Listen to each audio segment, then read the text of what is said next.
वेङ्कटाद्रिकविजयदात्मकाय वेङ्कटेशाय वैकुण्ठराजसकलोऽपि धनेशवर्गः नीतोपमानसरणिं त्वयि विश्वसित्रा तस्मादयं न समयः परिहासवाचाम् इष्टं प्रपूर्य कुरु मां कृतकृत्य संघम् इष्टं प्रपूर्य कुरु मां कृतकृत्य संघम्।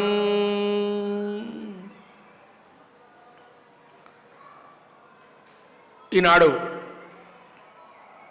దశమి తిథి, చైత్రశుద్ధ దశమి.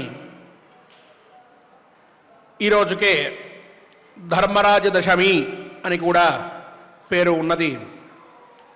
చాలా విశిష్టమైనటువంటి రోజు ఈనాడు. స్వామివారి దివ్యానుగ్రహంతో మనందరం సత్కథని వినేటటువంటి, పారాయణ చేసేటటువంటి భాగ్యాన్ని పొంది ఉన్నాం. శ్రీనివాసస్వామి వారి అనుగ్రహం ప్రతినిత్యం ఉన్నది అనడానికి తార్కాణం మనం చేసేటటువంటి ధర్మపారాయణం, ధర్మ ప్రచారం, ధర్మ చింతన. ఎక్కడ ధర్మం అనేది ఉన్నదో, ఎక్కడ ధర్మాచరణ జరుగుతున్నదో అక్కడ స్వామివారు ఉన్నట్లు, స్వామివారి అనుగ్రహం కూడా వారి మీద ఉన్నట్లు. ఇదియే మనకి పురాణ పర్యాలోచనతో తెలిసేటటువంటి విషయం. ఎన్నో చోట్ల ధర్మాత్ముడికి ఆయన అనుగ్రహం ఉండడం, ఆ పైన అతను ధర్మాన్ని ఆచరించడం, ఇతోధికమైనటువంటి వృద్ధిని పొందడం. అదే దురాత్ముడికి ధర్మం చేసేటటువంటి అవకాశం ఉన్నా ఆ ధర్మాన్ని అతను ఆచరించకపోవడం, అలా ఆచరించకపోవడానికి పరమాత్మ అనుగ్రహం లేకపోవడం, ఆచరించకపోవడం వల్ల పరమాత్మ యొక్క ఆగ్రహానికి గురి కావడం, ఇవి మనం ప్రతి పురాణ కథలోనూ కూడా చూసేటటువంటి విషయాలు. మనందరం స్వామివారి అనుగ్రహ పాత్రులం కాబట్టి, ఆయన యొక్క కుటుంబ సభ్యులం కాబట్టి, ఆయన యొక్క అనుగ్రహం మన మీద పరిపూర్ణంగా ఉన్నది కాబట్టి ఇటువంటి సద్విషయ చింతనం చేసుకుంటూ జీవనాన్ని మనం చక్కగా గడుపుతూ ఉన్నాం. యుక్తాయుక్త విచక్షణతో ఈనాటి మన పారాయణానికి కూడా ఇదే సంకల్పంతో, యుక్తమైనటువంటి విచక్షణతో మనం జీవనాన్ని కొనసాగించాలి అనేటటువంటి తాత్పర్యంతో, ఆ భావనతో ఆచార్యుల వారితో కలిసి సంకల్పాన్ని ఆచరించుకుందాం. ధర్మాన్ని రక్షిస్తే ఆ ధర్మమే మనల్ని రక్షిస్తుంది అనేటటువంటి నినాదాన్ని మన హృదయంలో నింపుకొని ధర్మాత్ముడైన శ్రీనివాసస్వామి వారి అనుగ్రహాన్ని పొందుదాం. విఘ్నేశ్వర ధ్యానం. నమస్తే గణనాథాయ గణానాం పతగే నమః. భక్తి ప్రియాయ దేవేశ భక్తేభ్యః సుఖదాయక. శ్రీనివాస ధ్యానం అనంత వేద సంవేద్యం నిర్దోషం గుణసాగరం అతీంద్రియం నిత్యముక్తం శ్రీనివాసం భజే నిశం. శ్రీకృష్ణ ధ్యానం వందే నవఘనశ్యామం పీతకౌశేయవాససం సానందం సుందరం శుద్ధం శ్రీకృష్ణం ప్రకృతేః పరం. వ్యాసధ్యానం వేదవ్యాసం స్వాత్మరూపం సత్యసంధం పరాయణం శాంతం జితేంద్రియక్రోధం సశిష్యం ప్రణమామ్యహం. అథ సంకల్పః.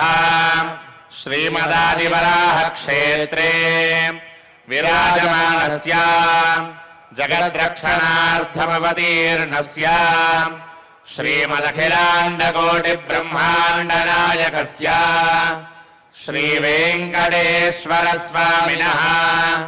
పరిపూర్ణానుగ్రహేణ సర్వేషాం భక్తజనానాం ఆదివ్యాధినివృత్తిద్వారా ఆయురారోగ్యైశ్వర్యాభివృద్ధ్యర్థం సర్వారిష్టనివృత్తిద్వారా సకలశ్రేయోభివృద్ధ్యర్థం ధర్మార్థకామమోక్షాఖ్య చతుర్విధ పురుషార్థసిద్ధ్యర్థం సమస్త పాపక్షయార్థం శ్రీపరమేశ్వర ప్రీత్యర్థం శ్రీమన్మహాభారతే వనపర్వణి యథాశక్తి పంచాశత్తమోऽధ్యాయాంతర్గత శ్లోకపారాయణం ఆచార్యముఖేన కరిష్యామహే.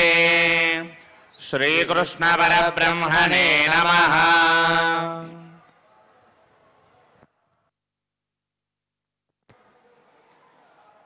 నారాయణం నమస్కృత్య నరం చైవ నరోత్తమం దేవీం సరస్వతీం వ్యాసం తతో జయముదీరయేత్. అథ పంచాశత్తమోऽధ్యాయః. జనమేజయ ఉవాచ యదిదం శోచితం రాజ్ఞా ధృతరాష్ట్రేణ వై మునే ప్రవ్రాజ్య పాండవాన్ వీరాన్ సర్వమేతన్నిరర్థకం.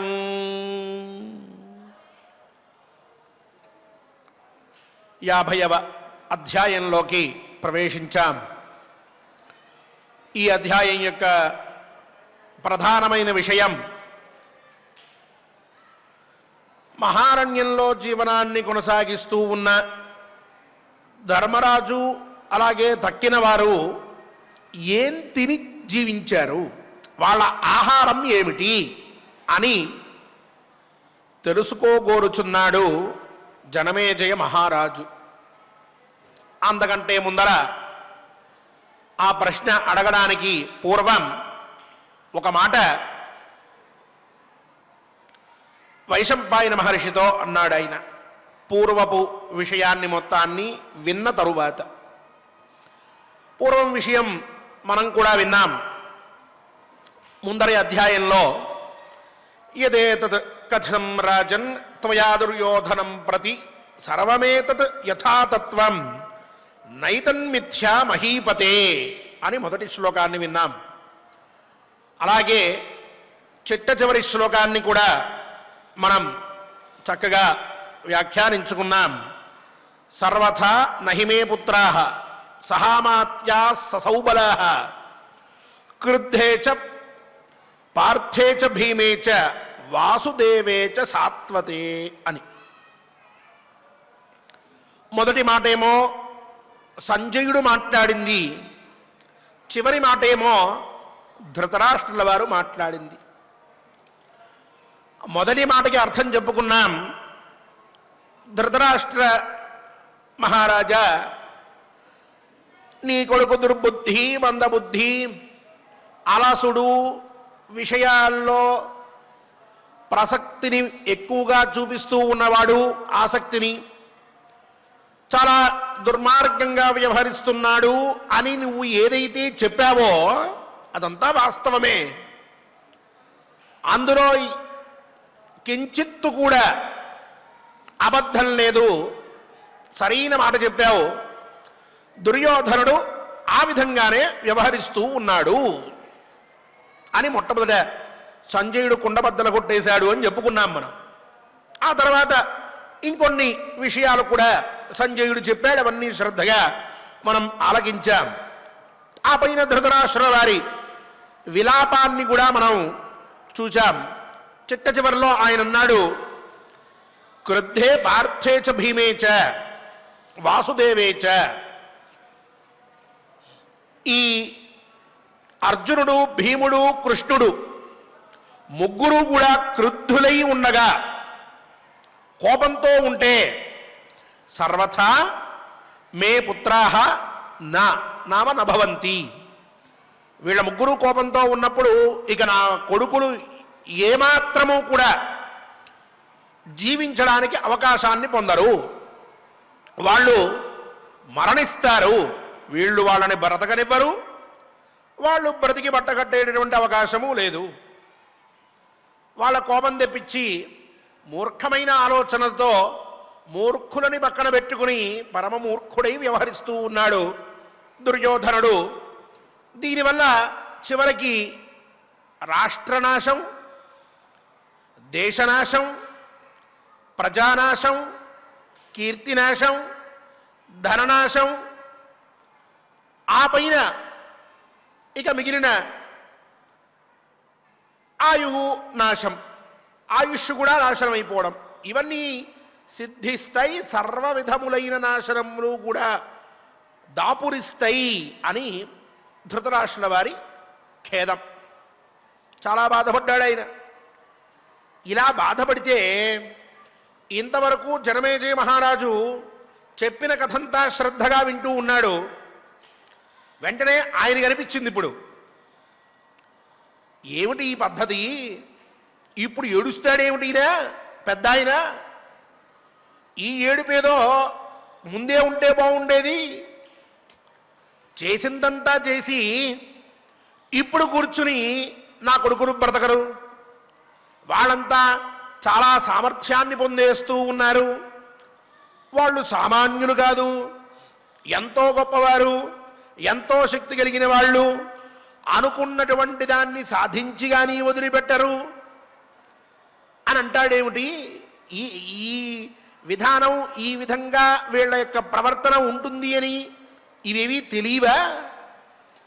చిన్నప్పటి నుంచి పాండవులను చూస్తూ ఉన్నాడే, పాండవులు చేసేటటువంటి పనులన్నీ తెలుసుకుంటూ ఉన్నాడే, వాళ్ళ శక్తి సామర్థ్యాల మీద అవగాహన ఉన్నటువంటి వాడే, పైగా పెద్దవాడే, చాలా విషయాల్ని ఊహించగలిగేటటువంటి శక్తి ఉన్నటువంటి వాడే.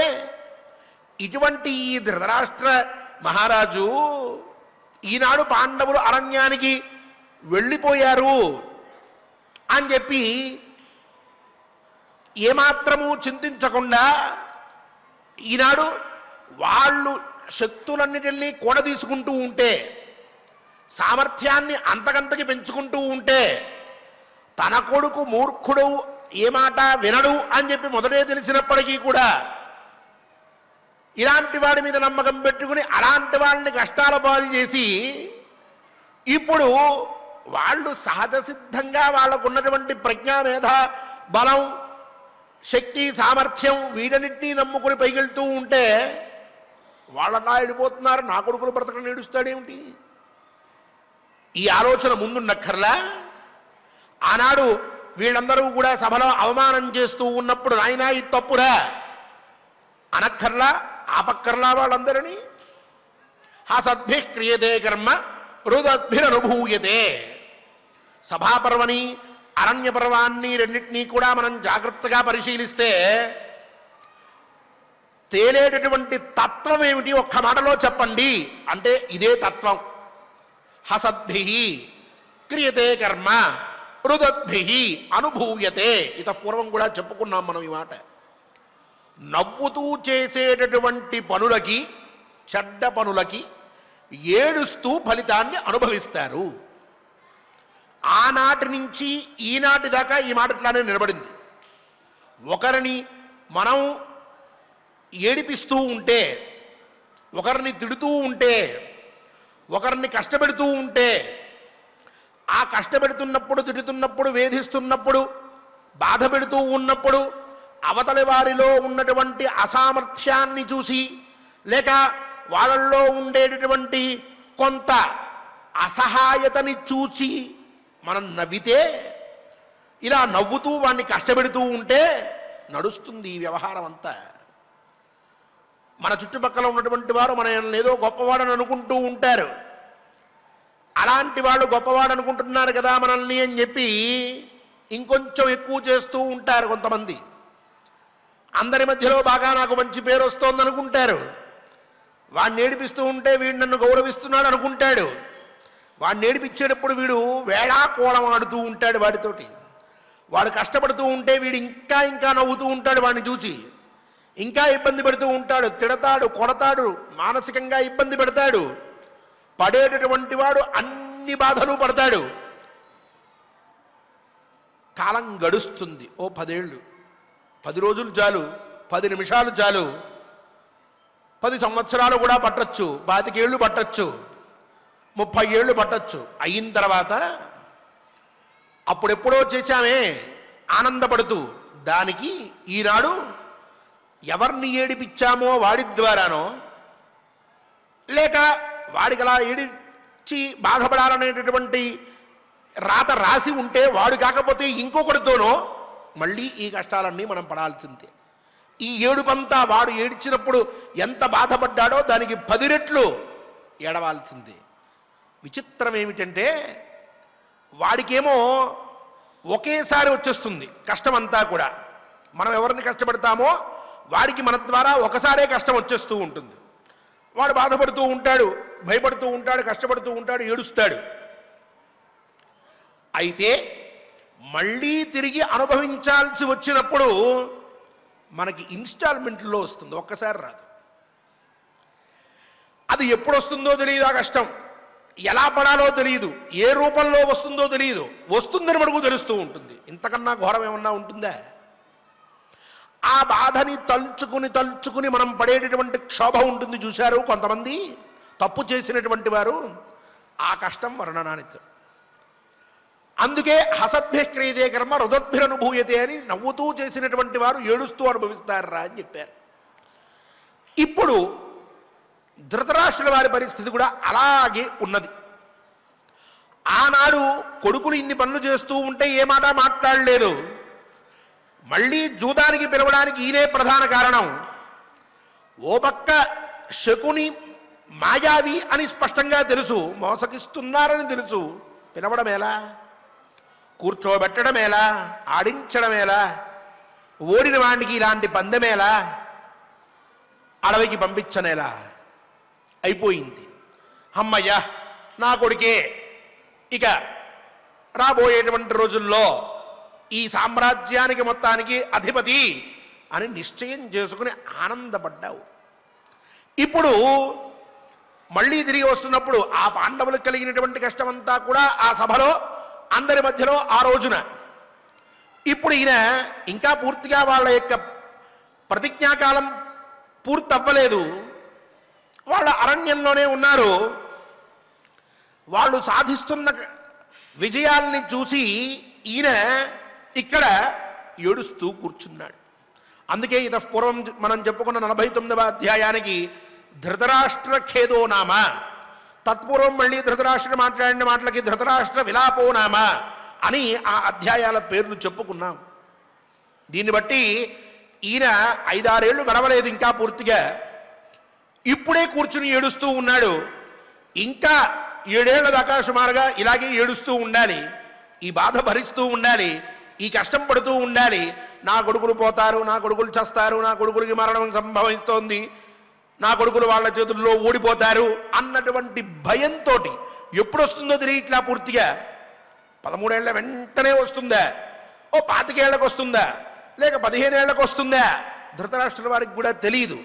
కానీ వీళ్ళకి చావు నిశ్చయం అని మనకు తెలుసు. దాన్ని తలుచుకుని ఇప్పుడు ఏడుస్తూ ఉన్నాడు ఈయన. ఇదంతా విన్నటువంటి జనమేజయ మహారాజుకి వెంటనే అనిపించింది, ఇలా ఈయన అప్పుడంతా చేసి ఇప్పుడు ఏడుస్తాడేమిటి? అదే మాట అడుగుతూ ఉన్నాడు. వైశంపాయన మహర్షితో చెప్తూ ఉన్నాడు, యదిదం శోచితం రాజ్ఞ ధృతరాష్ట్రేణ వై మునే ప్రవ్రాజ్య పాండవాన్ వీరాన్ సర్వమేతన్ నిరర్థకం. పాండవాన్ ప్రవ్రాజ్య యదిదం శోచతే సర్వమేతన్ నిరర్థకం. పాండవుల్ని అడవులకి పంపించి వాళ్ళని కష్టాల పాలు చేసి అంతవరకు ఊరుకుని ఈనాడు ఈ ధృతరాష్ట్ర మహారాజు ఏడుస్తాడేమిటి? వైశంపాయన మహర్షి ఏమన్నా అర్థం ఉందా ఆయన ఏడుపులో? ఎందుకు ఏడుస్తున్నాడు ఆయన?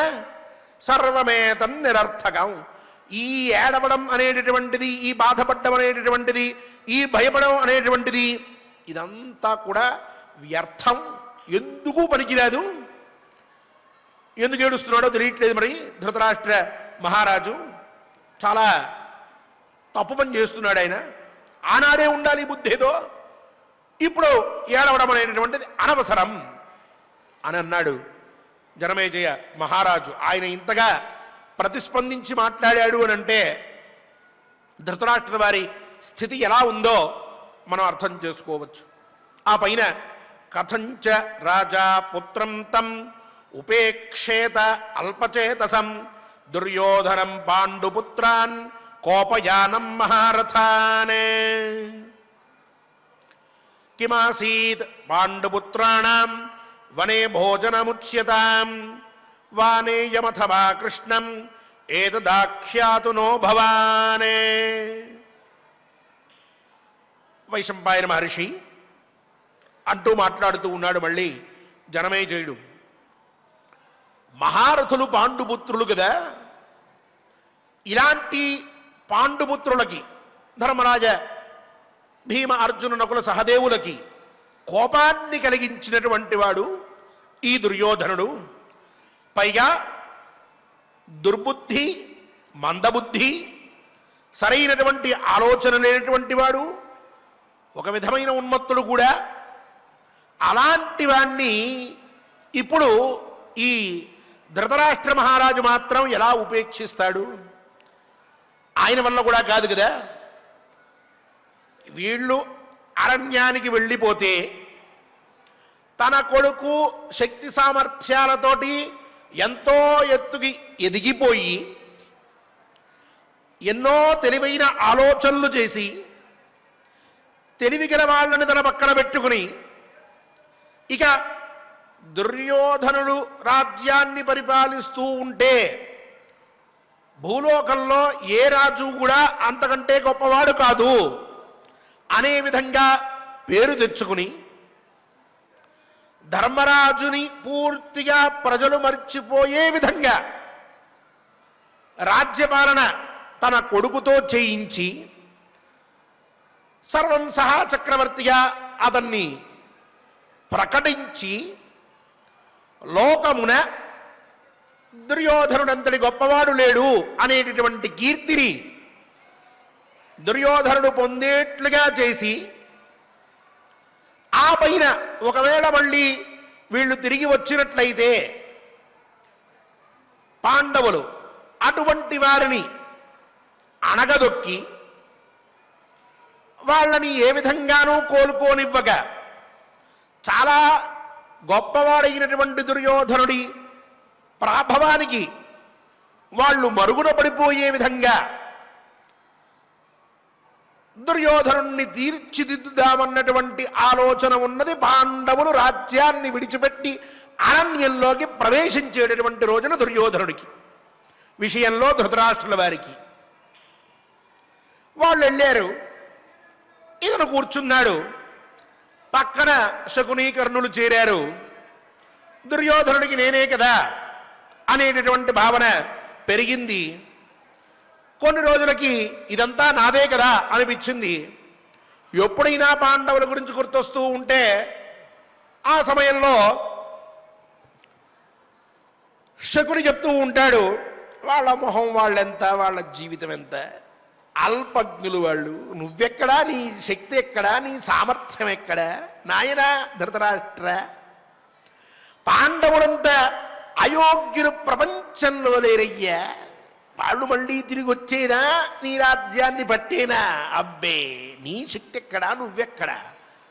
పెరిగిపోతూ ఉంటాడు దుర్యోధనుడు. మూర్ఖుడికి పొగిడితే చాలా ఆనందం. ఆ లక్షణం గడిపెట్టి తన యొక్క పబ్బం గడుపుకునేటటువంటి వాడు శకుని. ఇలా మాట్లాడుతూ ఉంటే నిజమే పాండవులు నా ముందెంత, వాళ్ళ బ్రతుకెంత అంటున్నాడు దుర్యోధనుడు. ఈ ఆలోచనలతోటి జీవితాన్ని గడిపేసుకుంటూ ఉండడం వలన పాండవుల కంటే శక్తి సామర్థ్యాలు నేను పెంచుకోవాలి అన్నటువంటి ఆలోచనే లేకుండా, ఆ ప్రయత్నమే లేకుండా గడిపేస్తూ ఉన్నాడు కాలాన్ని దుర్యోధనుడు. ధృతరాష్ట్రుల వారు అనుకున్నది అంతకంటే ఎక్కువ సామర్థ్యాన్ని తెచ్చిపెట్టాలి అని. ఆ ప్రయత్నం ఏదన్నా చేద్దామని దుర్యోధనుడు అనుకుంటూ ఉంటే ఈ లోపలే పక్కన ఉన్నటువంటి వారు భయం చేస్తూ ఉంటారు. పక్కకు వచ్చి, అబ్బెబ్బే నువ్వు కొత్తగా ఏమన్నా సాధించాలా, నువ్వు ఎంతటి వాడివి, అబ్బో నీ శక్తి ఎంత, నువ్వెంత, నీ లెక్కెంత అంటూ ఉంటే, అవును నేనంత కదా, నేనెందుకు మళ్ళీ ప్రయత్నం చేయాలనుకుంటున్నాడు ఈయన. ఇదంతా చూస్తున్నాడు ధృతరాష్ట్రుల వారు. అరే చాలా పొరపాటు దారిలో వెళ్తున్నాడే, తప్పుడు దారిలో ప్రయాణిస్తూ ఉన్నాడు, నేను అనుకున్నది ఇలా కాదు కదా, అలా కదా అనుకుంటూ ఉన్నాడు. చెప్దామని ప్రయత్నం చేస్తూ ఉంటే దుర్యోధనుడు అప్పటికే ఎంత స్థాయికి వెళ్ళాడంటే, గుడ్డివాడివి నువ్వు నాకు చెప్పడం ఏమిటి, అయోగ్యుడివి, కళ్ళు లేక ప్రపంచాన్ని చూడలేక ఓ పిచ్చితనంలో మునిగిపోయి కూర్చున్నావు, నువ్వు ఎందుకు పనికిరావు, నువ్వు లేచి యుద్ధం చేస్తావా కత్తి పెడతావా, ఈ వ్యవహారం అంతా చేసింది నేను, ఈ ఆలోచన ఉన్నది నాకు, ఈ సామర్థ్యం నాకు సహజంగా అబ్బినటువంటిది, పైగా నా పక్కన ఉన్నటువంటి వాళ్ళు శక్తి సామర్థ్యం కలిగిన వాళ్ళు, ఇటువంటి వారిని పక్కన పెట్టుకుని నేను ధర్మాధర్మ విచారణ చేయకుండానే ఉంటాననుకుంటున్నావా తండ్రి? చాలే, నువ్వు చెప్పిందంతా దగ్గర పెట్టుకో, నా ఇష్టం వచ్చిన నేను ప్రవర్తిస్తా, ఆ మాత్రం నాకు తెలియదు దేవుడు ఎలా బ్రతకాలో, కూర్చో. ఏ సామర్థ్యం లేని వాడివి నువ్వు చెప్పడం ఏమిటి, అన్ని సామర్థ్యాలున్న నేను వినడమేమిటి, నాకు చాలా గొప్పది ఉన్నది వెనకాల, నేను ఎవరిని కూడా లెక్క చెయ్యను, అసలు నా సామర్థ్యం ముందు ఎవరు పనికిరాడు, పాండవులంతా కావాలంటే అడుగు, శకుని చెప్తున్నాడు, కర్ణుడు చెప్తున్నాడు, అయిపోయింది, ఇంకేం మాట్లాడతాడు పెద్ద ఆయన.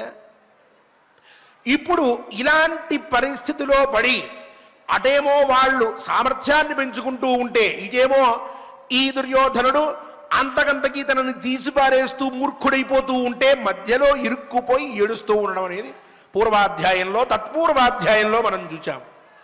దాన్ని ఇప్పుడు జనమేజయుడు అంటున్నాడు, అలా తన మాట వినక ఇష్టం వచ్చిన రీతిన జీవనాన్ని కొనసాగిస్తూ ఉన్నటువంటి ఈ దుర్యోధనుణ్ణి ఇంత ఆలోచన పెట్టుకున్నటువంటి ధృతరాష్ట్రుడు ఎలా ఉపేక్షిస్తాడయ్యా, ఎలా కాదంటాడు, ఎలా అతన్ని విమర్శించకుండా ఉండలేడు, తన యొక్క జీవితాన్ని మొత్తాన్ని కూడా తన మాటల్లో దుర్యోధనుడి జీవితాన్ని బయటపెట్టాడు కదా ఆయన. అయ్యో ఎంత పొరపాటు జరిగింది అని, సరే ఆ విషయం అలా ఉంచు, ఈ ధృతరాష్ట్రుడు ఇలా ఏడవడం ఇదంతా వ్యర్థం, ఎన్ని మాట్లాడుకున్నా ఈనాడు ఇక ఈ ధృతరాష్ట్రుడు బాధపడిపోవడం, ఏదో అయిపోతోందనుకోవడం ఇదంతా వ్యర్థం, అదంతా పనికిరాని పని. పాండవులు అరణ్యంలో జీవిస్తూ ఉన్నారన్నావే, వాళ్ళు ఎలా జీవిస్తూ ఉన్నారు? చెట్లకి దొరికినటువంటి పళ్ళు అవి కోసుకుని వాటిని తింటూ బ్రతుకుతూ ఉన్నారా, లేక ఏమైనా కందమూల ఫలాలు భూమిలో పండుతాయి కదా వాటిని తీసుకుని తింటూ ఉన్నారా, లేక భూమిని చక్కగా దున్ని పంటలు పండించుకుని ఆ ఆహారాన్ని స్వీకరిస్తున్నారా? ఎలా వాళ్ళ జీవనం కొనసాగుతోంది దయచేసి చెప్పవలసింది అని అడిగాడు. ఆయనకి ఆ జిజ్ఞాస కలిగింది. దాంతో వైశంపాయన మహర్షి ఆ పై వృత్తాంతాన్ని చెప్తడం మొదలుపెట్టారు. వైశంపాయన ఉవాచ వానీయాంశ్చ మృగాంశ్చైవ శుద్ధైర్బాణైర్నిపాతితాన్ బ్రాహ్మణానాన్ నివేద్యాగ్రం అభుంజన్ పురుషర్షభాః తాంస్తు శూరాన్ మహేశ్వాసాన్ తదా నివసతో వనే అన్వయుః బ్రాహ్మణా రాజన్ సాజ్ఞయః అనజ్ఞయస్తథా బ్రాహ్మణానాం సహస్రాణి స్నాతకానాం మహాత్మనాం దశమోక్షవిదాన్ తత్ర యాన్ బిభర్తి యుధిష్ఠిరః. వైశంపాయన మహర్షి చెప్తూ ఉన్నాడు, జనమేజయ మహారాజా, పాండవులు వనాల్లో దొరికేటటువంటి ఫలాలన్నింటినీ కూడా కోసుకుని వాటిల్లో కొన్నిటిని బ్రాహ్మణులకి ఇచ్చి తర్వాత వీళ్ళందరూ కూడా తినడం ఆరంభించారయ్యా. అలాగే వాళ్ళకి విలువిద్యలో మంచి ప్రావీణ్యం ఉన్నది కదా, అక్కడే వనాల్లో చరించేటటువంటి కొన్ని మృగాలని, జింకలు మొదలైనటువంటి వాటిని వేటాడి ఆ వేటాడినటువంటి జీవులన్నింటినీ కూడా తీసుకొచ్చి వాటిని తింటూ కూడా కాలాన్ని గడుపుతూ ఉన్నారు. అలాగే ఆ అరణ్యంలో ఇలా పాండవులు జీవనం కొనసాగిస్తూ ఉంటే సాజ్ఞులు నిరజ్ఞులు అని రెండు విధాలుగా ఉండేటటువంటి పండితులందరూ కూడా వీళ్ళని అనుసరిస్తూ అంటే వీళ్ళతో పాటుగా జీవనాన్ని కొనసాగిస్తూ ఉన్నారు. సాజ్ఞులు నిరజ్ఞులు అంటే ఇతపూర్వం కూడా మనం చెప్పుకున్నాం అధ్యాయ ఆరంభంలోనే. ఈ పర్వకి మొదట్లో సాజ్ఞులు అనంటే త్రేతాజ్ఞులు కలిగినటువంటి వారు అనర్థం. దక్షిణాగ్ని, ఆహవనీయం, గార్హపత్యం, సభ్య, అవసథ్య అని ఇలాంటి అగ్నులు ఉంటాయి. వాటిని నిత్యము కూడా ఉపాసించేటటువంటి బ్రాహ్మణులని సాజ్ఞులు లేక అగ్నిహోత్రులు, ఆహితాగ్నులు అని చెప్పి అంటూ ఉంటారు అని. అలా లేకుండా జీవనాన్ని కొనసాగించేటటువంటి వాళ్ళని అనాహితాగ్నులు లేక నిరజ్ఞులు అని చెప్పి అంటూ ఉంటారని. అటువంటి వారందరూ కలిసి ఈ పాండవులని అనుసరించి అరణ్యంలో జీవనాన్ని కొనసాగిస్తూ ఉన్నారు అని చెప్తూ ఉన్నారు వైశంపాయన మహర్షి. ఫలాలు అవి వాళ్ళు ఇచ్చినటువంటి వాటిని వీళ్ళు తింటూ ఉన్నారు. అలాగే ఆ వన్యప్రాణుల్ని వాటన్నింటినీ కూడా తెచ్చి భుజిస్తూ ఉన్నారు వీళ్ళు. ఇక ఆ అరణ్యంలో ఎంతమంది ఉన్నారు వీళ్లతో పాటుగా అంటే లెక్క కూడా చెప్తూ ఉన్నారు వైశంపాయన మహర్షి. బ్రాహ్మణానాం సహస్రాణి స్నాతకానాం మహాత్మనాం దశమోక్ష విదాంతత్ర. 10,000 మంది ధర్మరాజుతో కలిసి జీవనం కొనసాగిస్తూ ఉన్నారటండి. ఆ అరణ్యంలో ఆయన మీద అభిమానంతో ధర్మరాజు ధర్మాత్ముడు ఇదంతో ఉంటే ధర్మం ఆచరింపబడినట్లే అన్నటువంటి విశ్వాసంతో 10,000 మంది మహాత్ములు వచ్చి ఉన్నారట. వాళ్ళు కూడా ఎటువంటి వారు అంటే కొంతమంది ఏమో మహాత్మనాం అని చెప్పి మహాత్ములు అన్నారు. అలాగే స్నాతకానాం స్నాతకులు కూడా ఉన్నారట ఆయనతో పాటుగా. అలాగే దశ మోక్షవిదాం మోక్షవేత్తలు బ్రహ్మతత్వాన్ని అన్వేషించేటటువంటి వారు కూడా ఆయనతో ఉన్నారట. ఇట్లా మహాత్ములు, స్నాతకులు, మోక్షతత్వాన్ని గురించి తెలుసుకోగోరేటటువంటి వారు వీరందరూ కలిసి 10,000 మంది నిత్యము కూడా ధర్మరాజుతో కలిసి ఆ అరణ్యంలో జీవనాన్ని కొనసాగిస్తూ ఉన్నారట. ఇక్కడ స్నాతకానాం అనేటటువంటి మాటకి స్నాతకులు అనంటే పెళ్లికి ముందు స్నాతకం చేసుకున్నటువంటి వారు అని కాదు అర్థం. 44 సంస్కారై పూత స్నాతక అని చతుర్వర్గ చింతామణి ఇత్యాది ధర్మశాస్త్ర గ్రంథాల్లో స్నాతక శబ్దానికి ఇంకొక అర్థాన్ని చెప్పినటువంటి విధంగా ఇక్కడ ఆ అర్థాన్ని తీసుకుని 44 సంస్కారములు ఏవైతే ఉన్నాయో వాటన్నిటితోటి కూడా చక్కగా సంస్కరింపబడినటువంటి వారు ఎవరైతే ఉన్నారో వాళ్ళు ఈయనతో పాటుగా కాలాన్ని గడుపుతూ ఉన్నారట. మోక్షవేత్తలంటే మనకి తెలిసిందే మహాత్ములు. వీళ్ళందరూ కూడా ఆయనతో జీవనాన్ని కొనసాగిస్తూ ఉంటే వాళ్ళు వీళ్ళకి కావలసినటువంటి ఆహార పదార్థాలను నిత్యము కూడా ఏర్పాటు చేస్తూ ఉన్నారు. అక్షయ పాత్ర ఉండనే ఉన్నది. దాంట్లో ఈ తెచ్చిన పదార్థాలని కొంచెం వేస్తే అది ఎంతమందికి కావాలంటే అంతమందికి సిద్ధం చేస్తుంది. అవి వీళ్ళందరికీ వడ్డించి వీళ్ళు తిన్న తర్వాత అప్పుడు ధర్మరాజు భోజనాన్ని చేస్తూ ఉన్నాడట. అతిథులు తిన్న తరువాత విఘసం అంటారు అని చెప్పుకున్నాం ఆ అన్నాన్ని. అది తింటూ జీవనాన్ని కొనసాగిస్తున్నాడు అని చెప్పారు వైశంపాయన మహర్షి. పైగా అంటూ ఉన్నారు రురూన్ కృష్ణ మృగాంశ్చైవ మేధ్యాంశ్చాన్యాన్ వనేచరాన్ బాణైరున్మథ్య వివిధైః బ్రాహ్మణేభ్యోన్యవేదయత్ న తత్ర కశ్చిద్ దుర్వర్ణః వ్యాధితో వాపి దృశ్యతే కృశో వా దుర్బలో వాపి దీనో భీతోపి వా పునః పుత్రానివ ప్రియాన్ భ్రాతॄన్ జ్ఞాతీనివ సహోదరాన్ పుపోష కౌరవ శ్రేష్ఠః ధర్మరాజో యుధిష్ఠిరః పతీంశ్చ ద్రౌపదీ సర్వాన్ ద్విజాతీంశ్చ యశస్వినీ మాతృవత్ భోజయిత్వాగ్రే శిష్టమాహారయత్తదా. ఈ పాండవులు ఎన్నో పవిత్రములైనటువంటి మృగాలని, జింకలు మొదలైనటువంటి వారిని, ఆ కాలంలో నిషేధాలేవి లేవు కాబట్టి వాటిని చంపి వాటి యొక్క మాంసాన్ని భుజిస్తూ ఆ చర్మాలని బ్రాహ్మణులందరికీ, అక్కడ ఉన్నటువంటి మోక్షవేత్తలకి, తత్వవేత్తలకి, వాళ్ళందరికీ ఆసనాల రూపంలో ఇస్తూ ఉన్నారట. వాటిని తీసుకోండి అని ఆ విషయాన్ని కూడా తెలియజేశారు వైశంపాయన మహర్షి.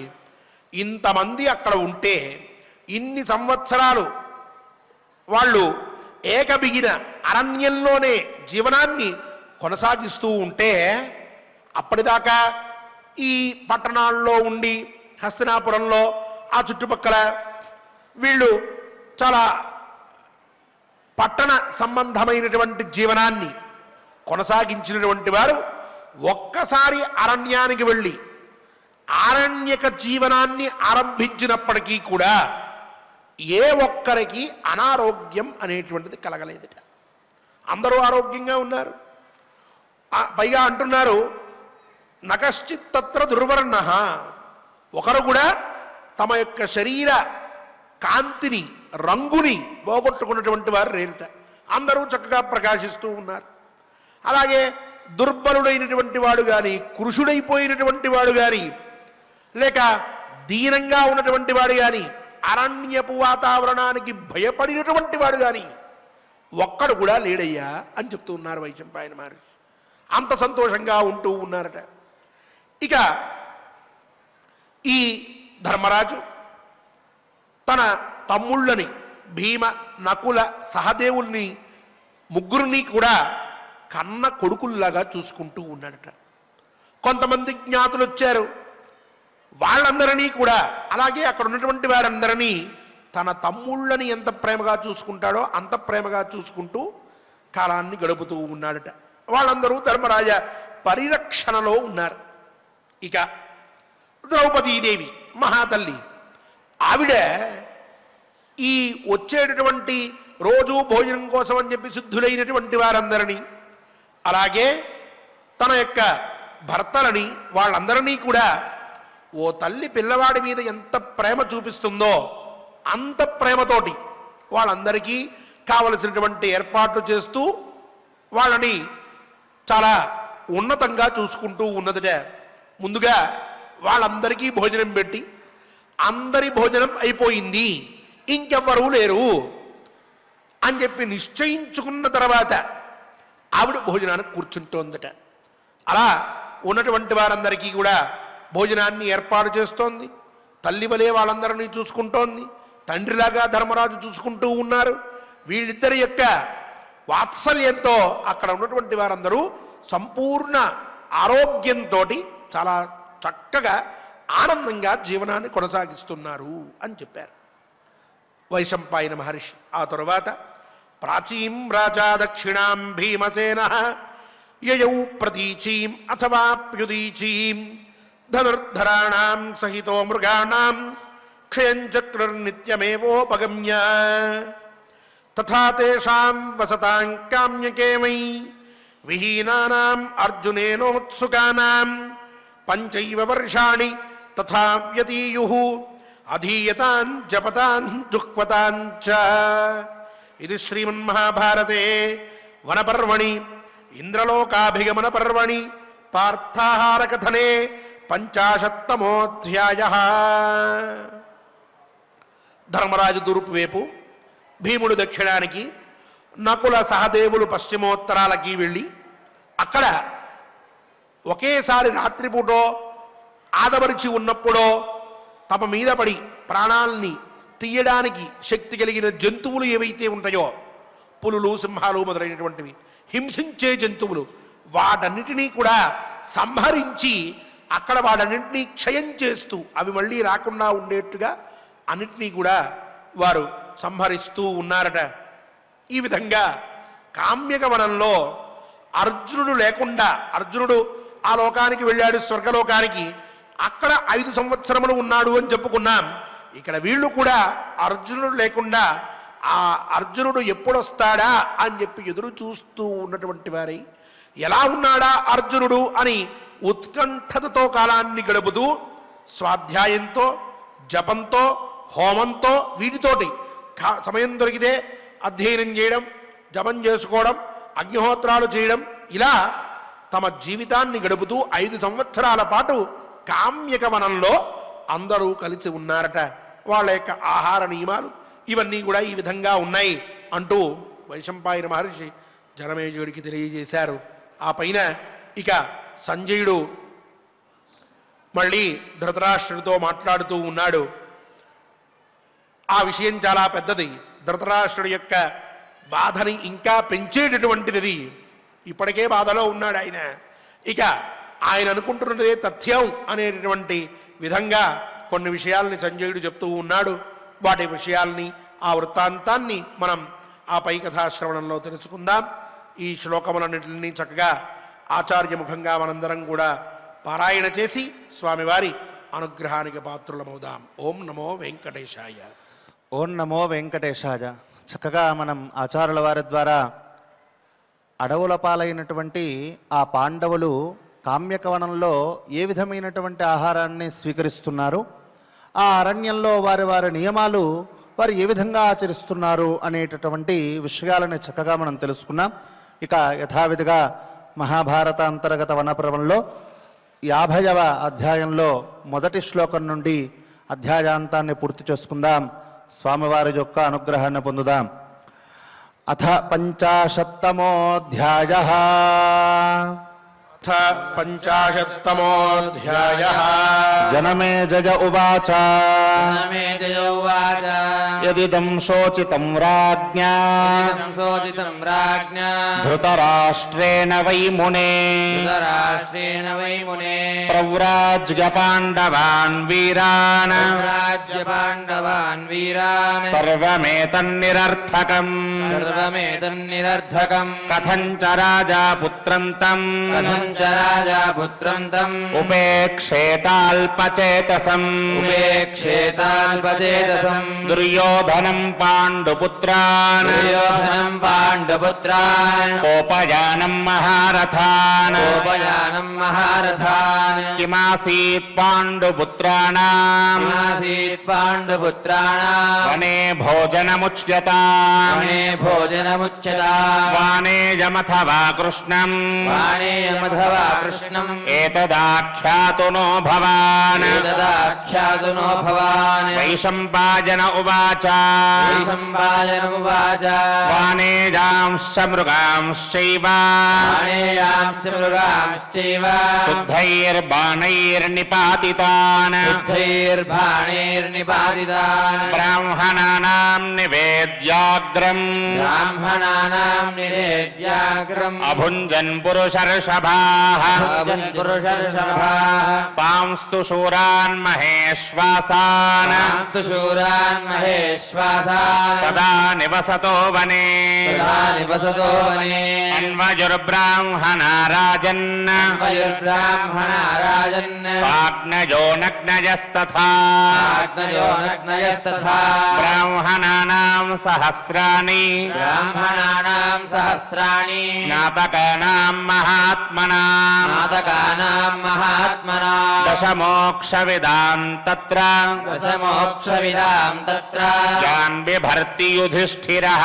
యాన్ బిభర్తి యుధిష్ఠిరః రురోన్ కృష్ణమృగాంశ్చైవ రురోన్ కృష్ణమృగాంశ్చైవ మేధ్యాంశ్చాన్యాన్ వనేచరాన్ మేధ్యాంశ్చాన్యాన్ వనేచరాన్ బాణైరున్మథ్య వివిధైః బాణైర్మన్మథ్య వివిధైః బ్రాహ్మణేభ్యోऽన్యవేదయత్ బ్రాహ్మణేభ్యో న్యవేదయత్ న తత్ర కశ్చిద్ దుర్వర్ణః తత్ర కశ్చిద్ దుర్వర్ణః వ్యాధితో వాపి దృశ్యతే వ్యాధితో వాపి దృశ్యతే కృశో వా దుర్బలో వాపి కృశో వా దుర్బలో వాపి దీనో భీతోపి వా పునః దీనో భీతోపి వా పునః పుత్రానివ ప్రియాన్ భ్రాతॄన్ పుత్రానివ ప్రియాన్ భ్రాతॄన్ జ్ఞాతీనిహ సహోదరాన్ జ్ఞాతీనివ సహోదరాన్ కుపోషకౌరవ శ్రేష్ఠః కుపోషకౌరవశ్రేష్ఠః ధర్మరాజో యుధిష్ఠిరః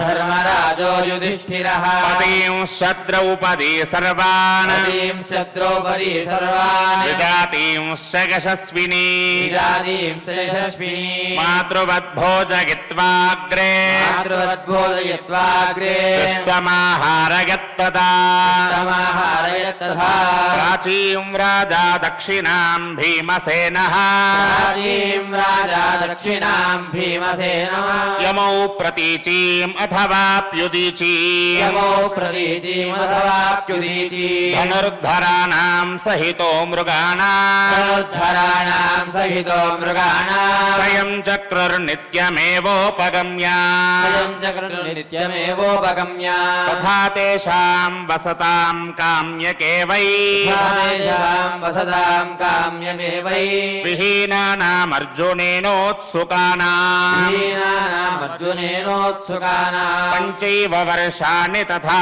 व्यतीयुः पञ्चैव वर्षाणि तथा व्यतीयुः अधीयतां जपतां जुह्वतां च अधीयतां जपतां जिह्वतां च इति श्रीमन्महाभारते श्रीमन्महाभारते वनपर्वान्तर्गता वनपर्वान्तर्गता इन्द्रलोकाभिगमनपर्वणि इन्द्रलोकाभिगमनपर्वणि पार्थाहारकथने पार्थाहारकथने पञ्चाशत्तमोऽध्यायः पञ्चाशत्तमोऽध्यायः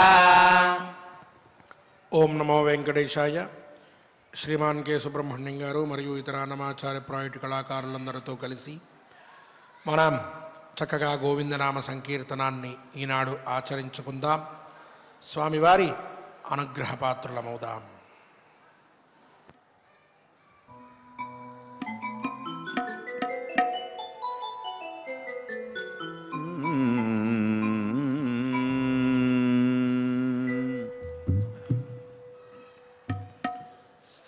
శ్రీనివాస గోవింద శ్రీ వెంకటేశ గోవింద భక్తవత్సల గోవింద భాగవత ప్రియ గోవింద నిత్య నిర్మల గోవింద నీలమేఘ శ్యామ గోవింద పురాణ పురుష గోవింద పుండరీకాక్ష గోవింద నందనందన గోవింద నవనీత చోర గోవింద పశుపాలక శ్రీ గోవింద పాప విమోచన గోవింద దుష్ట సంహార గోవింద దురిత నివారణ గోవింద శిష్ట పరిపాలక గోవింద కష్ట నివారణ గోవింద గోవింద హరి గోవింద గోకుల నందన గోవింద గోవింద హరి గోవింద గోకుల నందన గోవింద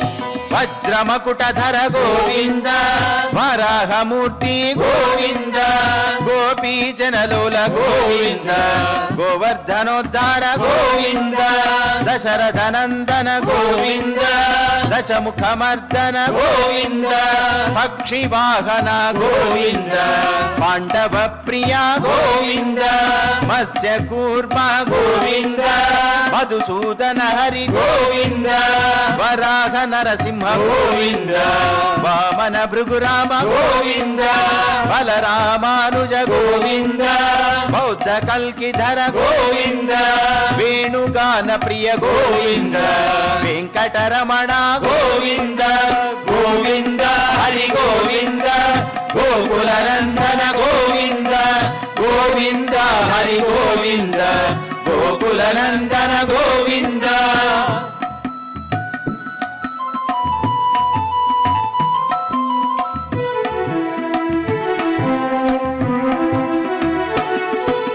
సీతానాయక గోవింద శ్రిత పరిపాలక గోవింద దరిద్ర జన పోషక గోవింద ధర్మ సంస్థాపక గోవింద అనాథ రక్షక గోవింద ఆపద్బాంధవ గోవింద శరణాగత వత్సల గోవింద కరుణా సాగర గోవింద కమల దళాక్ష గోవింద కామిత ఫలద గోవింద పాప వినాశక గోవింద పాహి మురారే గోవింద శ్రీముద్రాంకిత గోవింద శ్రీవత్సాంకిత గోవింద ధరణీ నాయక గోవింద దినకర తేజ గోవింద గోవింద హరి గోవింద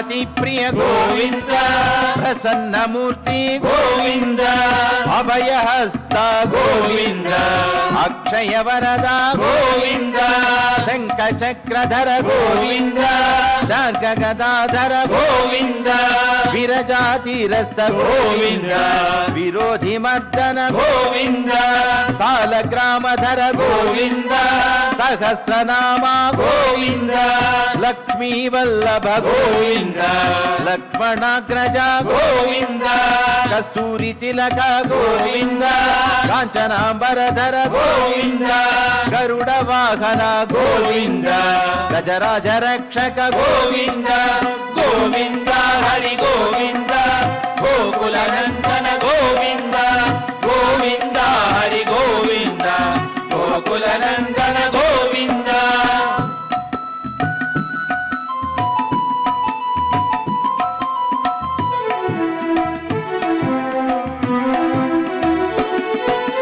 వానర సేవిత గోవింద వారధి వందన గోవింద సప్తగిరీశ గోవింద ఏక స్వరూప గోవింద శ్రీరామకృష్ణ గోవింద రఘుకుల నందన గోవింద ప్రత్యక్ష దేవ గోవింద పరమ దయాకర గోవింద వజ్ర కవచధర గోవింద వైజయంతి మాల గోవింద వడ్డికసులవాడ గోవింద వసుదేవ తనయ గోవింద బిల్వ పత్రార్చిత గోవింద భిక్షుక సంస్థుత గోవింద శ్రీపుంరూప గోవింద శివకేశవమూర్తి గోవింద గోవింద హరి గోవింద గోకుల నందన గోవింద గోవింద హరి గోవింద గోకుల నందన గోవింద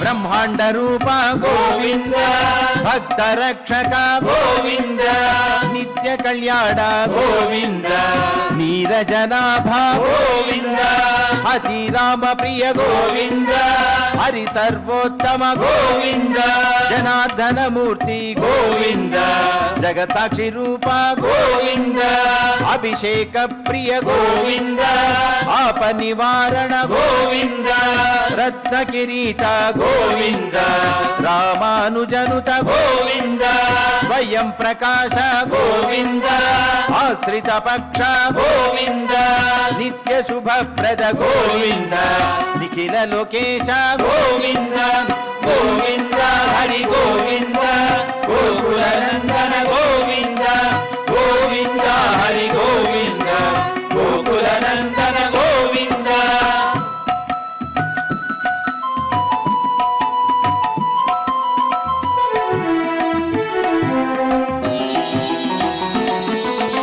ఆనంద రూప గోవింద ఆద్యంతరహిత గోవింద ఇహ పరదాయక గోవింద ఇభరాజ రక్షక గోవింద పరమ దయాళో గోవింద పద్మనాభ హరి గోవింద తిరుమల వాస గోవింద తులసీవనమాల గోవింద శేష సాయినే గోవింద శేషాద్రి నిలయ గోవింద మత్స్యావతార గోవింద ఏడుకొండలవాడ గోవింద గోవింద హరి గోవింద గోకుల నందన గోవింద గోవింద హరి గోవింద గోకుల నందన గోవింద గోవింద హరి గోవింద గోకుల నందన గోవింద గోవింద హరి గోవింద గోకుల నందన గోవింద గోవింద హరి గోవింద గోకుల నందన గోవింద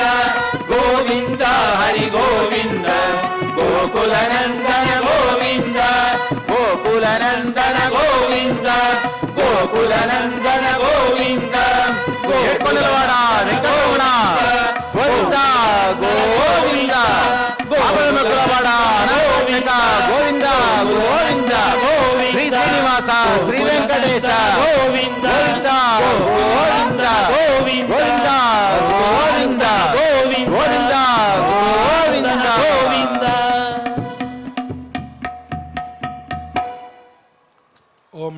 వెంకటేశాయ క్షమాప్రార్థనాదులతో స్వామివారిని ప్రార్థించి మన పారాయణాన్ని మంగళాంతంగా పూర్తి చేసుకుందాం. అథ క్షమా ప్రార్థనా యదక్షరపదభ్రష్టం మాత్రాహీనం జయద్భవేత్ తత్సర్వం క్షమ్యతాం దేవ నారాయణ నమోస్తుతే. అథ లోకక్షేమ ప్రార్థనా స్వస్తి ప్రజాభ్యః పరిపాలయంతాం న్యాయేన మార్గేణ మహీం మహిషాః గోబ్రాహ్మణేభ్యః శుభమస్తు నిత్యం లోకాః సమస్తాః సుఖినో భవంతు. అథ భగవత్ సమర్పణం కాయేన వాచా మనసేంద్రియైర్వా బుద్ధ్యాత్మనా వా ప్రకృతే స్వభావాత్ కరోమి యత్ సకలం పరస్మై నారాయణాయేతి సమర్పయామి. అథ మంగళం శ్రియః కాంతాయ కళ్యాణ నిధయే నిధయేత్థినాం శ్రీవేంకట నివాసాయ శ్రీనివాసాయ మంగళం.